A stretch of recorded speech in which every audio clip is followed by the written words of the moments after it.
అరకెపూడి గాంధీ కౌశిక్ రెడ్డికి మధ్య జరిగిన గొడవకు కాంగ్రెస్ పార్టీకి ఎటువంటి సంబంధం లేదన్నారు టీపీసీసీ నూతన అధ్యక్షుడు మహేష్ కుమార్ గౌడ్.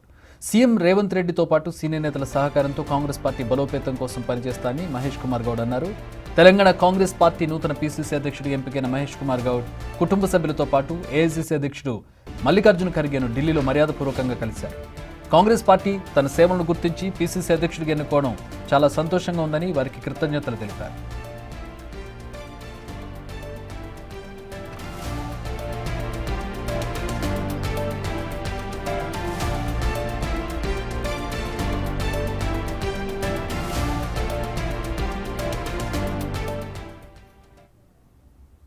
కాంగ్రెస్ నూతన పీసీసీ అధ్యక్షుడిగా ఎన్నికైన తర్వాత తొలిసారి ఢిల్లీ వచ్చిన మహేష్ కుమార్ గౌడ్ కాంగ్రెస్ పార్టీ జాతీయ అధ్యక్షుడు మల్లికార్జున ఖర్గేను కుటుంబ సమేతంగా మర్యాదపూర్వకంగా కలిశారు. ప్రజెంట్ మనతో పాటు మహేష్ కుమార్ గౌడ్ ఉన్నారు. వారిని అడిగి మరింత సమాచారం తెలుసుకుంటారు.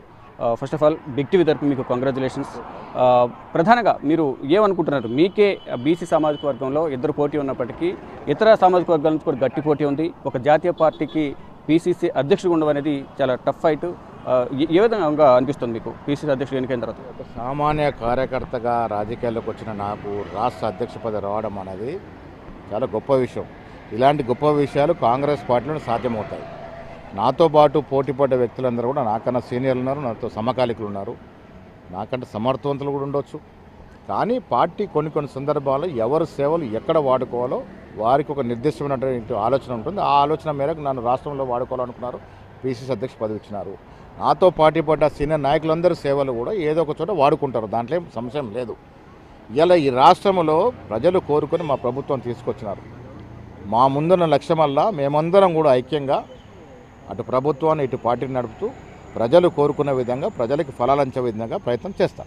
అయితే మీతో పాటు పోటీ పడిన వారు కూడా సీనియర్స్, అంటే ఇతర సామాజిక వర్గాలకు సంబంధించి బలరాం గారు కానీ ఎంపీ బలరాం, మరోవైపు అడ్లూరి లక్ష్మణ్ పేరు కూడా ప్రధానంగా అనిపిస్తుంది ఇతర సామాజిక వర్గాలకు సంబంధించి. ఇదే సామాజిక వర్గాన్ని బీసీ సామాజిక వర్గాన్ని గౌడ్ మధ్యాష్కి గౌడ్. కానీ మీకే ప్రధానంగా ఎందుకు పీసీసీ అధ్యక్ష పదవి ఇచ్చారు అంటే మీరేం చెప్తారు? అంటే మొదటి నుంచి కాంగ్రెస్ పార్టీలో బలోపేతం కోసం అంటే నేను అందుకే చెప్పాను, ఎవరి సేవలు ఎక్కడ వాడుకోవాలో ఏఐసీసీకి బాగా తెలుసు. నేనేమంటానంటే నేను ఎన్ఎస్యూఐలో నా రాజకీయ అరంగేట్రం చేశాను, యువజన కాంగ్రెస్లో పనిచేశాను, పీసీసీలో వివిధ స్థాయిలో పనిచేశాను. సో ఇవన్నీ దృష్టిలో పెట్టుకొని సీనియారిటీ ఉంది కాబట్టి, పార్టీతో సంబంధం ఉంది, ఆర్గనైజ్ చేయాల అనుభవం ఉంది కాబట్టి ఆ దశగా ఆలోచన నాకు ఇచ్చారని అనుకుంటా ఉన్నాను. అంటే మీ ముందున్న సవాళ్ళు ఏంటి? నూతనంగా పీసీసీ అధ్యక్షుడిగా పదవి బాధ్యతలు చేపట్టబోతున్నారు, ఎన్నికైన తర్వాత మర్యాదపూర్వకంగా కలిశారు. మీ మార్కు పాలన ఏ విధంగా ఉండబోతుంది దీంట్లో? రాష్ట్రంలో మేము అధికారంలో ఉన్నాము, ముఖ్యమంత్రి గారు సమర్థవంతంగా ప్రభుత్వం నడుపుతూ ఉన్నాడు. మేము పార్టీని సమర్థవంతంగా నడిపే ప్రయత్నం చేస్తాము. ఇటు పార్టీ అటు ప్రభుత్వం జోడెద్దుల్లాగా ప్రజల ఆకాంక్షల మేరకు, ప్రజల ఏదైతే కోరికలతో కాంగ్రెస్ ప్రభుత్వం వస్తే మాకు మంచి జరుగుతున్న ఆశతో మాకు అధికారం కట్టబెట్టినారు. సో వారి ఆలోచనలకు అనుగుణంగా మేము ఇరువురం కూడా సీనియర్ నాయకులందరితో సంబంధాలు ఉన్నాయి. సీనియర్ నాయకులందరూ సంప్రదించి వారి యొక్క ఆలోచనలు క్రోడీకరించుకొని ప్రభుత్వాన్ని పార్టీని సజావుగా ముందుకు తీసుకెళ్లే ప్రయత్నం చేస్తాం. గత కొంతకాలంగా ఉన్న ఊహాగానాలకు తెరదించుతూ పీసీసీ అధ్యక్ష పదవితో మీ ఎన్నికతో పులి స్టాప్ పెట్టారు. కానీ ఇప్పుడు నామినేటెడ్ పోస్టులు బట్టి మంత్రివర్గ విస్తరణ, దీనికి సంబంధించి ఎప్పటివరకు ఫైనల్ నిర్ణయం తీసుకునే అవకాశం ఉంది? ఇవన్నీ కూడా ఏఐసీసీ దృష్టిలో ఉంది. ఇవన్నిటి విషయంలో కూడా సరైన సమయంలో సరైన నిర్ణయం తీసుకుంటారని ఆశిస్తా ఉన్నాను. అయితే పీసీసీ కార్యవర్గానికి సంబంధించి పీసీసీ అధ్యక్షుడు మీరు ఎన్నికయ్యారు, మొత్తం పీసీసీ కార్యవర్గానికి సంబంధించి కూడా మొత్తం పూర్తిగా కొత్తగా ఎన్నికవలసి ఉంటుంది. దీంట్లో ఏ సామాజిక వర్గాలకు ప్రాధాన్యత ఉంటే అవకాశం ఉంది? మాకు మా అధినాయకుడు రాహుల్ గాంధీ గారికి ఒక నిర్దిష్టమైనటువంటి ఆలోచన. ఈ దేశంలో అట్టడున్నటువంటి వర్గాలన్నీ కూడా కాంగ్రెస్ వైపు చూస్తూ ఉన్నాయి. ఎస్సీలు కావచ్చు, ఎస్టీలు కావచ్చు, బీసీలు కావచ్చు, మైనార్టీలు కావచ్చు, ఇతర జాతులు కావచ్చు, కాంగ్రెస్ పార్టీ వల్లే మాకు న్యాయం జరుగుతున్న ఆలోచనలు వారు ఉన్నారు. కాబట్టి వారి ఆలోచనకు అనుగుణంగా రాహుల్ గాంధీ గారు కుల్లగన్న చేయాలని, ఈ వర్గాలకి న్యాయం చేయాలని ఒక తలంతో ఉన్నారు. వారి ఆలోచన మేరకే మేము నడుచుకుంటాము. కార్యవర్గంలో కానీ ప్రభుత్వంలో కానీ ఎస్సీ, ఎస్టీ, బీసీ, మైనార్టీలకి ప్రముఖ స్థానం ఇస్తా ఉన్నాం. వచ్చే రోజుల్లో కూడా వారందరూ కూడా సముచిత స్థానం ఇచ్చి ముందుకు వెళ్తాం. పీసీసీ అధ్యక్ష పదవి చేపట్టిన రేవంత్ రెడ్డి గారు సీఎం అయ్యారు, మీరు ఇప్పుడు పీసీసీ అధ్యక్షుడిగా కొత్తగా ఎన్నికయ్యారు. ఇద్దరు ఏ విధంగా ముందుకు వెళ్ళబోతున్నారు? ఇద్దరు సమన్వయం ఏ విధంగా? రాష్ట్రంలో ప్రభుత్వం ఉంది కాబట్టి నాకు రేవంత్ రెడ్డి గారితో మంచి సంబంధాలు, సత్సంబంధాలు ఉన్నాయి. అదేవిధంగా బట్టి విక్రమార్క గారు కానీ, సీనియర్ నాయకులు ఉత్తమ్ కుమార్ రెడ్డి గారు కానీ, దామోదర్ నరసింహ గారు కానీ, హనుమంతరావు, జానారెడ్డి లాంటి పెద్ద నాయకులతో కూడా సత్సంబంధాలు ఉన్నాయి.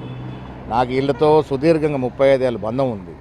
సో ఆ బంధాన్ని, ఆ సత్సంబంధాన్ని ఉపయోగించుకొని అటు ప్రభుత్వాన్ని ఇటు పార్టీ రెండు కూడా మళ్ళీ ప్రజల ఆలోచన అనుగుణంగా, ప్రజల కోరిక అనుగుణంగా నడుచుకునే ప్రయత్నం చేస్తాం. అంటే అందరూ సీనియర్లు అందరూ కూడా ఎవరైతే ఆశించి భంగపడ్డారో వారందరూ ఇక మీద అందరూ కలిసి మీతో పనిచేసే అవకాశం. గతంలో పీసీసీగా రేవంత్ రెడ్డి గారు ఎన్నికైన తర్వాత అందరూ సరిగా సహకరించిన పరిస్థితి, కానీ అందరితో గాడిలో పెట్టుకుని ఆయన పార్టీని గాడిలో పెట్టారు, ముందుకు నడిపించారు. పోటీ పడడం అనేది సహజం. పోటీ పడ్డంత మాత్రం మేము శత్రువులం కాదు. నాకు మదియాష్తో సత్సంబంధం ఉంది. అడ్లూరు లక్ష్మణ్ గారు, ఆది శ్రీనివాస్ గారు, బలరాం నాయక్ గారు, సంపత్ కుమార్ గారు అందరితో మంచి సత్సంబంధాలు ఉన్నాయి నాకు. కానీ అందరం కలిసికట్టుగా మళ్ళీ కాంగ్రెస్ పార్టీ యొక్క బలోపేతానికి అందరం కృషి చేస్తాం. ఇప్పుడు పార్టీ ఫిరాయింపులు కొనసాగుతున్నాయి. బీఆర్ఎస్ నుంచి కాంగ్రెస్లోకి వలసలు ఎక్కువ అవుతున్నాయి. ఈ మధ్య హైకోర్టును కూడా ఆశ్రయించారు. దానికి సంబంధించి స్పీకర్ నిర్ణయం తీసుకోవాలంటూ కూడా కోర్టు తీర్పును వెలువరించింది. అయితే ఒకవేళ బై ఎలక్షన్స్ వస్తే మేమే గెలుస్తామంటూ కేటీఆర్ చెప్తున్నారు. మీరేమంటారు? రాష్ట్రంలో బై ఎలక్షన్ వచ్చే అవకాశం లేదు. బై ఎలక్షన్ రాకూడదని కేటీఆర్ కోరుకోవాలి. ఎందుకంటే ఏ ఎలక్షన్ వచ్చినా వారికి రిజల్ట్ వచ్చేది లేదు. పార్లమెంట్ ఎన్నికల్లో ప్రజలు వారికి 0 రిజల్ట్ ఇచ్చినారు. ఇవాళ బీఆర్ఎస్ పార్టీ ఇంకా మనుగడలో ఉంటుంది అనుకుంటే వారి అవివేకం నిదర్శనం అది. ఈ రాష్ట్రంలో ఎప్పుడు ఏ ఎన్నిక వచ్చినా కాంగ్రెస్ పార్టీ ఇస్తున్న ఫలాలు, అభివృద్ధి కార్యక్రమాలు మమ్మల్ని గెలిపిస్తాయి. ఇప్పుడు ప్రభుత్వం ఏ నిర్ణయం తీసుకున్న విమర్శలు ప్రతి విమర్శలు అయితే కామన్గా ఉంటాయి. కొందరు సపోర్ట్ చేస్తారు, కొంతమంది వ్యతిరేకిస్తున్నారు. హైడ్రా విషయానికి వస్తే కొంతమంది చాలామంది సపోర్ట్ చేస్తున్నారు. ఈ హైడ్రా వల్ల, కూల్చివేతల వల్ల రియల్ ఎస్టేట్ అనేది పత్రం అవుతుంది, రియల్ ఎస్టేట్ వ్యాపారం అనేది కూడా కొంతమంది విమర్శిస్తున్నారు. ఏమంటారు మీరు? Hyderabad is city of lakes and rocks. ఆ చరిత్రని కాపాడే ప్రయత్నం ముఖ్యమంత్రిగా చేస్తూ ఉన్నారు. హైదరాబాదు చెరువులతో, కుంటలతో కలకాలలాడాలి, పాత పూర్వ వైభవం రావాలని ముఖ్యమంత్రిగా తలంపు. ఆ పూర్వ వైభవం వస్తే కుప్పలు కుప్పలుగా ఇన్వెస్ట్మెంట్స్ వస్తాయి. మనకి సిటీ భద్రంగా ఉంటే కదా ఇన్వెస్ట్మెంట్లు వచ్చేది. చెరువులు కుంటలు పూడ్చుకుపోయి చెరువుల్లోకి వెళ్ళాల్సిన నీళ్లు ఇళ్లలోకి వస్తూ ఉంటే ఎక్కడికి వెళ్ళి మనకు పెట్టుబడులు వస్తాయి? సో ఆ ఆలోచనతోనే దూరదోస్తున్న హైడ్రాని తీసుకొచ్చినారు. అక్కడక్కడ బీదరు కట్టుకున్నవి తెలుసో తెలియ కొనుక్కుని ఇండ్లు పోతున్నాయి.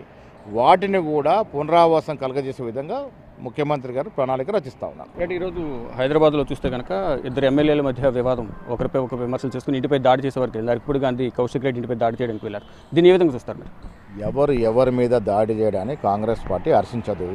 ఇవాళ అరికెపొడి గాంధీ అభిమానులు వారి ఇంటికి వెళ్ళినారంటే ఆ రకంగా కౌశిక్ రెడ్డి కూడా మాట్లాడాల్సి ఉండాల్సింది కాదు.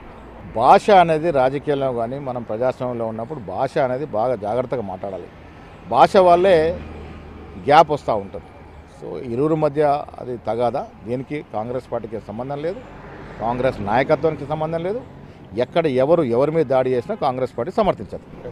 మొత్తంగా చూసుకుంటే పీసీసీ అధ్యక్ష పదవి తనకు ఇవ్వడం చాలా సంతోషంగా ఉంది. నాతో పాటు ఎంతోమంది సీనియర్లు పోటీ పడినప్పటికీ తన హార్డ్ వర్క్ను, తనకు కాంగ్రెస్ పార్టీ కోసం చేసిన సేవను గుర్తించి కాంగ్రెస్ అధిష్టానం తనకు పీసీసీగా ఎన్నుకుందంటూ కూడా మహేష్ కుమార్ గౌడ్ చెబుతున్నారు. అధిష్టానానికి నేను కృతజ్ఞతలు తెలిపేందుకు ఢిల్లీ వచ్చి మొదట మహేష్ కుమార్ గౌడ్ కుటుంబ సభ్యులతో పాటు మల్లికార్జున ఖర్గేని కలిశారు. తర్వాత రాహుల్ గాంధీ, కేసీ వేణుగోపాల్, అలాగే సోనియా గాంధీని కూడా కలుస్తానంటూ మహేష్ కుమార్ గౌడ్ తెలుపుతారు. మరోవైపు రాజకీయ విమర్శలు అనేవి మరి ఇంత దిగజారుడు తనంగా ఉండకూడదు. ఒకరిపై ఒకరు విమర్శల వరకు ఓకే, కానీ మరి అంత పరుషపదజాలంతో ఒకరిపై ఒకరు విమర్శలు చేసుకోకూడదు అంటూ కూడా మహేష్ కుమార్ గౌడ్ తెలుపుతున్నారు. మరోవైపు ఇప్పుడు ఉప ఎన్నికలు రావు, ఉప ఎన్నికలు వస్తే మళ్ళా మేమే గెలుస్తామంటూ కూడా మహేష్ కుమార్ గౌడ్ చెప్తూ ఉన్నారు. కెమెరామెన్ సాయితో శివ, బిగ్ టీవీ.